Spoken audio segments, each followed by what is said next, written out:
Welcome back to They Did What? Your source for the internet's craziest, most entertaining stories, where I go over them, analyze them, and most certainly make fun of them. Today I'm covering part 11 to what is, in my opinion, the funniest story of a series I've ever done on this channel, which is titled, While Wife Thought Her Affair Was Going Unnoticed, Husband Was Playing the Long Game Preparing for War.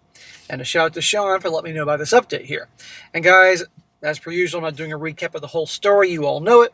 But in the last one, our guy was definitely going through an entertaining story about his ex, soon-to-be ex, how she was doing a barbecue at the house where she was there. He got called over because she was burning all like her purses and shoes and crap on the grill. And it was a big mess. Cops had to come come over and check it out and everything. It was just ridiculous. Well, here we are in this update here. And this update, although brief, is showing you our guy is on the right path. He's moving ahead, moving on from her. Now he's going out and talking to some women, but he's obviously not being dumb about it and all that. And more details there. And plus, also, I'm going to read some things that he left in the comment section, responses to some questions people have about the whole situation here.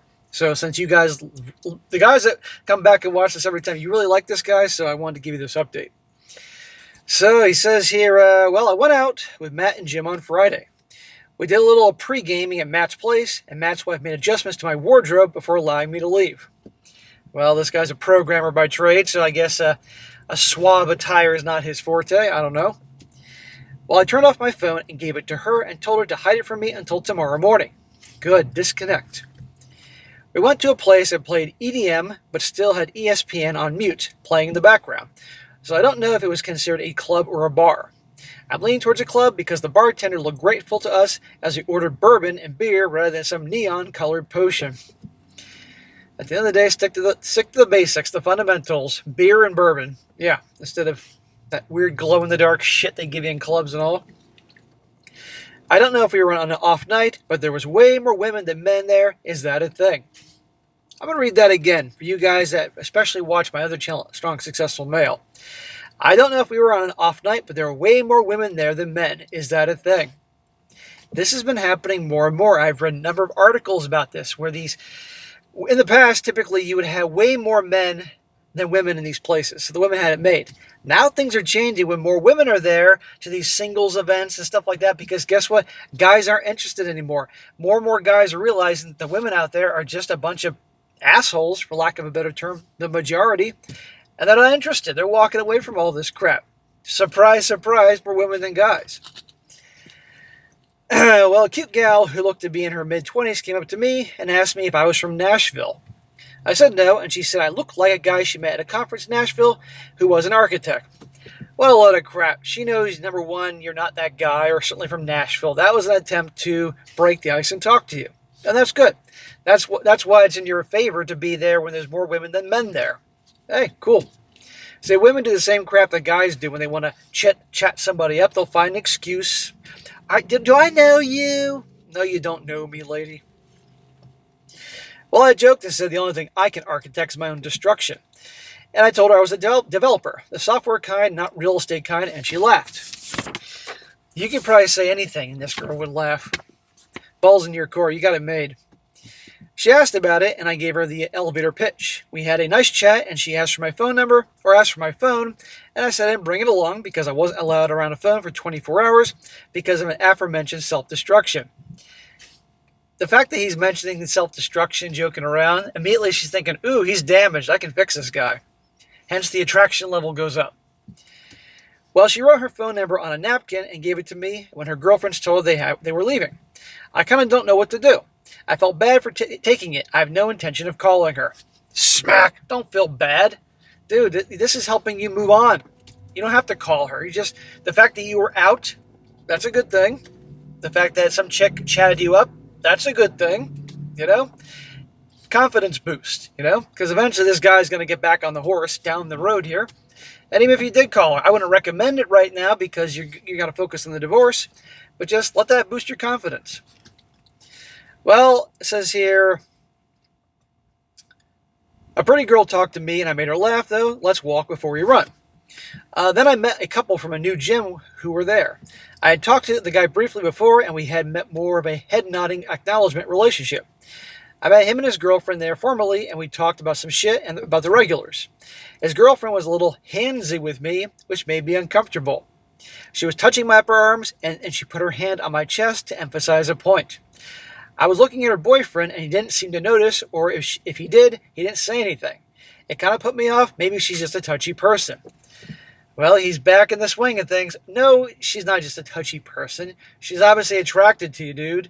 But she's a piece of shit because she's in a relationship with a guy and she's getting all touchy-feely with you. And worse yet, he's right there.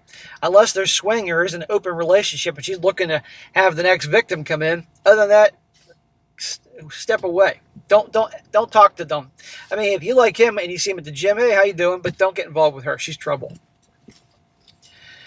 Well, I told Matt and Jim I wanted to get the hell out of there, and we ended up going to the dive bar we went to before. I sort of lost track of the events, and after that, woke up on Matt's couch. His wife, still pregnant about 5 months, gave me some Advil, water, and my phone. Good, I'm glad you went out, man. That you need to do that. That's important. You can't just be locked up in your house all the time, thinking about everything. You got to get out, and I'm glad his bros are there. See, guys, we're seeing the whole story here. This is important. Now his path to recovery on multiple fronts here. My friend's wife told me that Emily had been going on an apology tour and has come clean about the affair. Holy crap, she's actually admitting she cheated. I asked Matt's wife what Emily was telling people, and Matt's wife just said that Emily admitted to having an extended affair with an older man, but nothing about the whole sugar baby thing.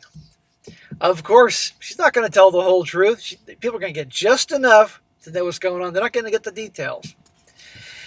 And that she regretted it every day, and that I was moving ahead with a divorce, and she had no right to expect reconciliation. But she still wanted it, and wanted everyone to pray that we would find our way back together. Well, you can pray and pray and pray until Jesus appears out of nowhere from the clouds, and still even JC isn't going to make these two get back together. It ain't happening, Emily. Well, I guess she found Jesus. My guess is that Jesus didn't see her coming first and was unable to avoid her. This guy ought to do stand-up comedy. Well, Matt's wife said that Emily said that she had an appointment to see a psychiatrist, thank God, and bought a bunch of books about infidelity. That's good she's seeing his shrink, but why does she need to buy books about infidelity? At the end of the day, she fucking did it. That's not going to fix her. I verified this with Emily's mom, and they do have a psychiatrist appointment, and that Emily is planning on doing the long-ass commute every day to her salon starting Monday, and that she did in fact get a bunch of audiobooks about marriage and infidelity that her Christian counselor recommended. Well, you know what? Hey, if this is what she's doing to improve herself, great. I just hope she doesn't think she can, supposedly find Jesus and talk this guy back into... I'm still convinced that two things are going to happen. When she realizes there's no going back, the claws are coming out. And two, she's going to get so desperate, she's going to end up in the hospital looking for pity. I hope I'm wrong, but, I'm usually right. I didn't ask which of the counselor it was. Mother-in-law says Emily seems to be focused and no longer is just sitting around crying all day, so I suppose that's a good thing. That is a good thing. Good. I'm glad that she seems to be pulling out of whatever depression she was in, but I'd hate for her to have a false hope. My mother-in-law says that Emily has taken over getting a divorce lawyer, and the negotiations should start again very soon. Could this be where the claws come out again?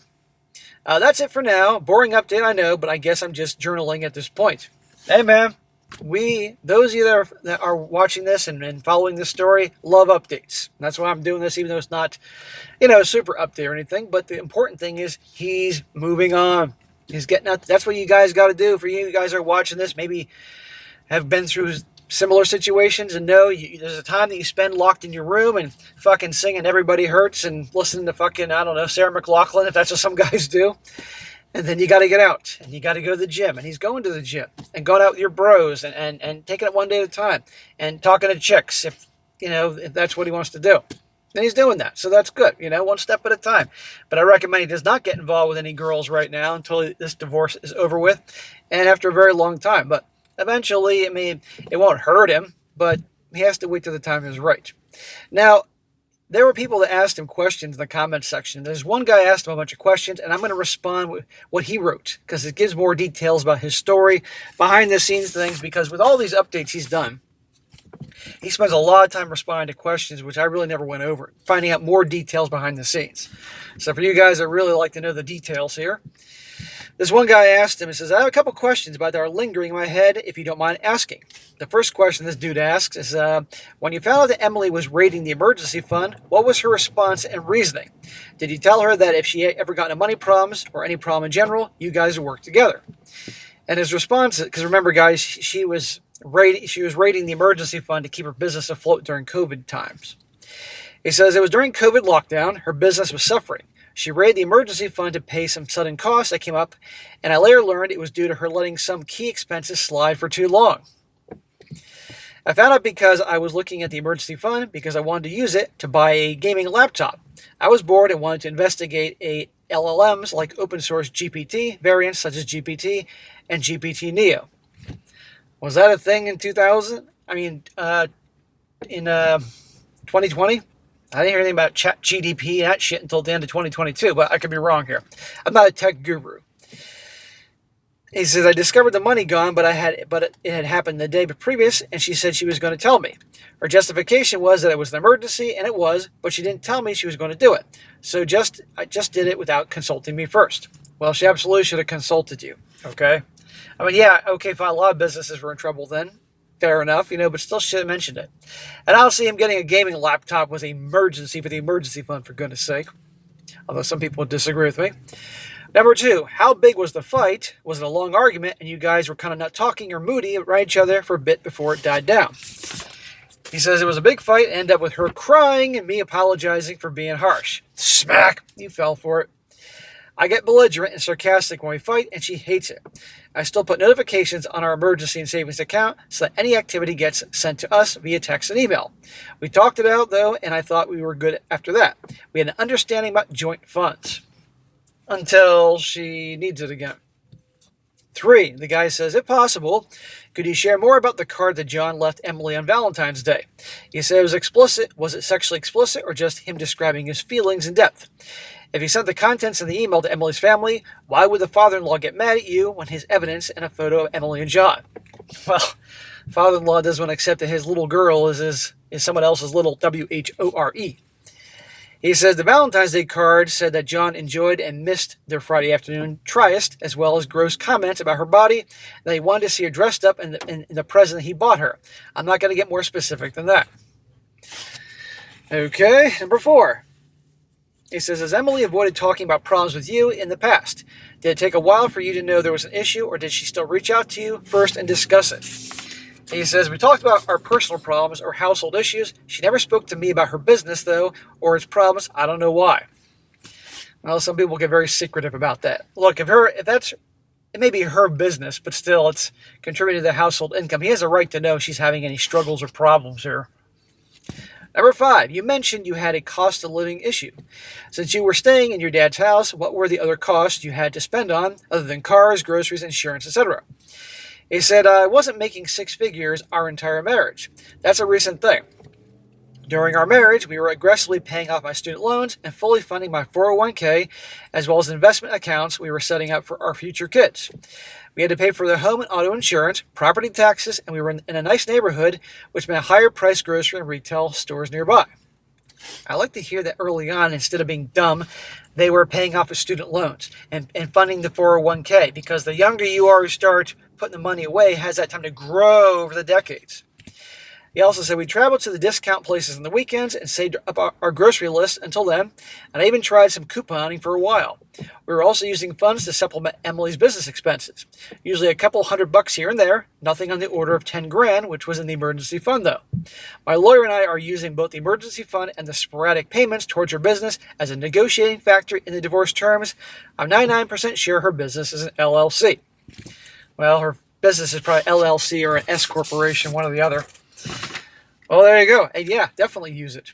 But I like to hear that early on they were both on the same page, being smart with their money. That's rare. 6th question, the guy says, do you think you would ever ask Emily about the exact reasons for why she did it and why she didn't come to you when John made moves on her, and why she kept doing it even after business started turning a profit, and how she could tell all those lies? And he says, I suppose I'll have a nice long chat with her eventually, but right now I'm just trying to stay as little as possible to her. It seems to be working as it's driving her crazy. Just seeing her, let alone being with her, causes me physical pain in my stomach. Yeah. At the end of the day, these questions aren't important, really, because at the end of the day, they're getting divorced, so the hell with it. Just use that info as leverage and get the best outcome of the divorce and move the fuck on.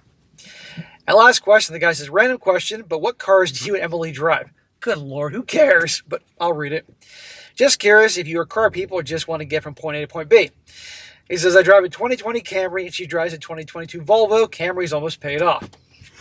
Who cares? Well, car people are car people. But anyhow, there you go, guys. So anyhow, that's a brief update. Nothing too earth-shattering. But for you guys that like to hear what's going on with this guy, because a bunch of you told me that he didn't update, I'm doing it. So there you go.